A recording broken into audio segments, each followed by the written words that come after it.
Welcome to RidgeLife. I'm Tim, and today on Ramblings, guys, I've got a date. I've got a date of when the surgery is taking place.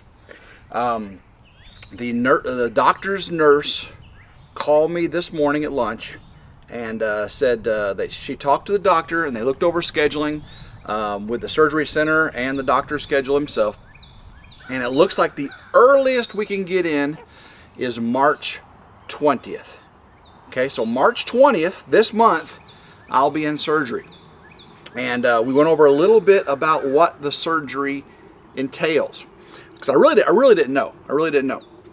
The ACL is going to have to be reconstructed. And they're going to be using the cadaver tissue. Because if they use my own tissue, that's another incision, a bigger, longer incision. They got to take material out, move it over. The healing process is a little bit longer. Yeah, that doesn't sound very good, does it, Elvis? So, ACL reconstruction. And then as far as the lateral meniscus, this is the key one. This is the one that's actually pretty bad. They're going to attempt to do a lateral meniscus repair. So if they can repair the lateral meniscus, that's a good thing. It means I'll have my meniscus to rely on for that bone-to-bone cushion there. Now that would be 6 weeks no load bearing on the right leg. 6 full weeks no load bearing at all. Now if they get in there and they find that they cannot repair the meniscus, that's going to be a meniscusectomy. In other words, they're going to remove it, the lateral meniscus. She said they would shave it down, remove it till it's smooth, and I asked her, well, I said, obviously reconstruction's the preferred. She said, yeah. I said, what's the ramifications of a lateral meniscusectomy? She said, well, that would be bone wear and arthritis, in the future. I was like, oh man. So crossing our fingers, we can repair the meniscus, repair the ACL. Either way, it's going to be a long recovery. And based on that, I'm moving. You guys have spoken, and I'm a little hard-headed, in case you haven't figured that out. I'm a little bit hard-headed, and I want to stay in the Ridge crib. I want to stay right where I'm at, and I'm comfortable. I'm used to that. Been there for over a year now in the Ridge crib at that location. The thing is, it is cramped spaces, and where I sleep in there is a coffin. You have to actually scoot your way back into it. It's a bunk. It's a bottom bunk with a wider bottom and a narrower top, but it's an enclosed bunk area. So there's no way I'd be able to do that. No load bearing with a straight leg and all that, which I knew. Now the couch in the living area, again, it's an 18-foot camper trailer, so it's not much. The couch folds to flat to a semi-comfortable bed. I got some memory foam on there. That's where Jen sleeps when she comes over. I thought I could just stay on that, but the thing is, using the bathroom and showering. The tub, it's a tub shower combo in the Ridge crib, and it's about 4 foot long, right? So you can't sit down in it. You have to have your knees bent like this in it, which I can't do. And then stepping up into it, very, very precarious, and it's very narrow, of course. And then, of course, then there is the thing that no one wants to talk about when you live in a camper, is using the facilities, using the bathroom. So if I was non-load bearing for 6 weeks and recovery and crutches and all that after that, if I used the bathroom in the Ridge crib, the tank would get full. And I don't want anybody else having to dispose of my poo, if you know what I'm saying. So that's really the key factor there, is I don't want nobody having to touch my poo. I ain't paying nobody. I ain't putting that on nobody. So I'm going to take your advice, because overwhelmingly you all said it. I'm going to stay in Grandma Carol's cabin during the convalescence of the knee, just until I can get, once they put me on crutches and I can put a little weight on that right leg, back in the Ridge crib. Okay, that's where I want to be. And crossing my fingers. I had Trip come out. He's my land clearing guy. And he said 2 weeks out for getting out here? And I said, well, you know, I'm going to be doing the surgery and stuff. And he said, well, if it needs to be later, that's fine. Well, I got to thinking, if my surgery is March 20th, and he said 2 weeks from last week, maybe he can fit me in next week. Not, you know, because it's a week worth of work, he said. And if he can fit me in the week before my surgery, I could get the land cleared and the driveway done. Because I'm getting around right now. You know, I'm a little gimped up, a little hobbly. But if I could get the land cleared and all that, that means while I'm convalescing, I can have the septic guy come out. I can have the well guy come out. I can have the foundation guy come out. Oh, wouldn't that be great if I could get that done? Otherwise, I'll have to wait till after my knee heals enough till I can get out there with Trip. And I've already showed him, but I still want to, I'm going to film it. And somebody said, hey, just drone over him, you know. Well, I need to do more than just drone over him when he's doing the work, you know. And I showed him which trees I want down, but again, that's just one time out there. I want to be out there so I can show him this tree goes down. Ooh, and then once I see the trees coming down, kind of modify the plan. Remember, like David from Come On Homestead always says, it's a game plan, not a set plan. And when you're dealing with things like this, you have to have a game plan, not a set plan. You still got to have a list, David. You still got to have a list, okay? I got a list of things I want to get taken care of before the surgery, and I got the things I want to get taken care of during the surgery, and then I got a list of things I want to get taken care of after the surgery. So, but the good news is, I got a date, March 20th. They're calling the surgery center. I got to check with the insurance, make sure the insurance is in network, going to cover it and all that stuff, which I already looked up them, and the doctor is in network, and hopefully the hospital they choose is in network as well. Again, I got to verify all that. Hopefully you guys have seen the today's video of the burning the trees from the dozer clearing. The attempt to burn.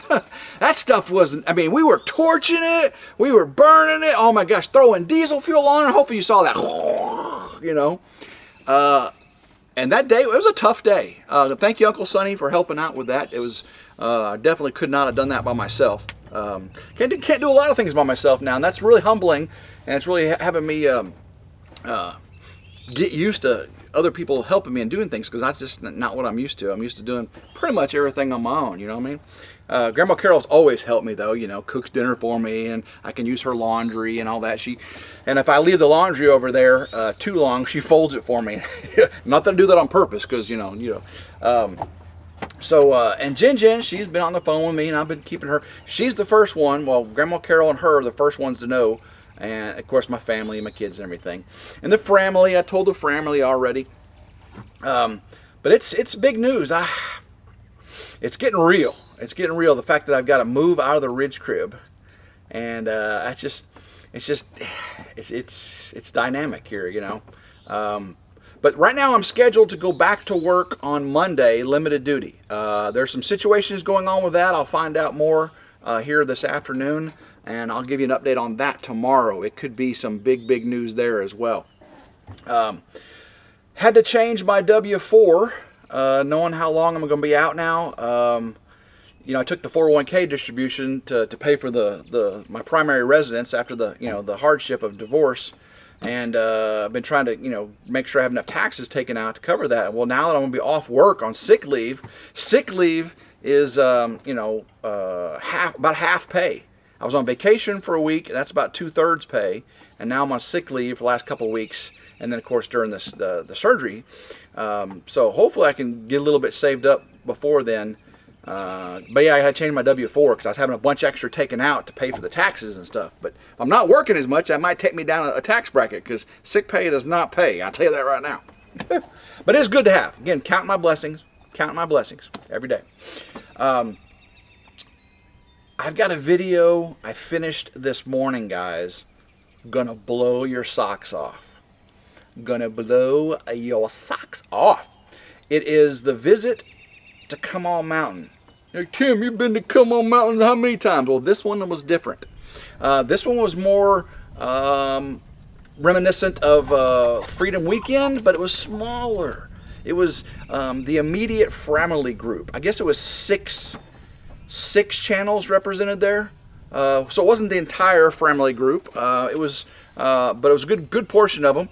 Country Road Cure was there, Simple Life Reclaim, DD5, Come On Homesteading, Into the Mist, Drew's Lens, and RidgeLife.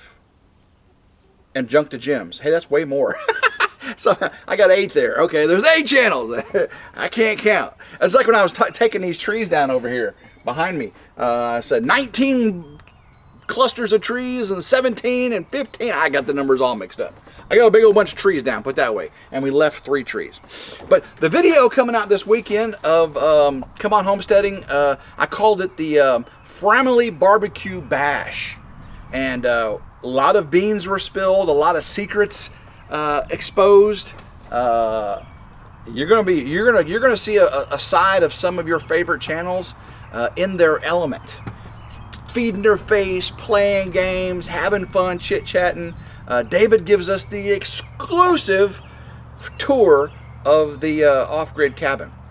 We were the first ones to get the full tour. You are, because you're gonna see it on his channel first, obviously, but I filmed first, but you're going to see it on his channel first, because I always wait until his stuff, we always, when we go do things together as a family, whoever's event it is, whoever's location is, they get first, opportunity to put the video out. We don't jump to put a video out to beat them, that would not be cool.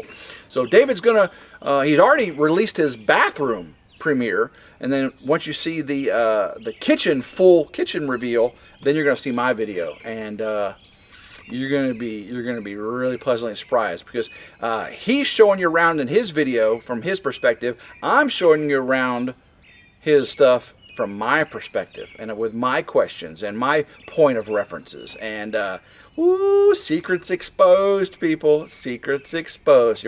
That video may be out Sunday, depending on when Dave gets his out. Hopefully I can get it out Sunday. If not, we'll put it out Monday, just based on when he gets his out. So be on the lookout for that. If you're not subscribed to RidgeLife, make sure you're subscribed to RidgeLife. Guys, I'm getting thousands more views on Ramblings than I am RidgeLife. I'm talking about the videos from that channel on this channel. And you watch more of them than you do the video, which is fine, guys. I love you. I love it. I love talking to every single one of you.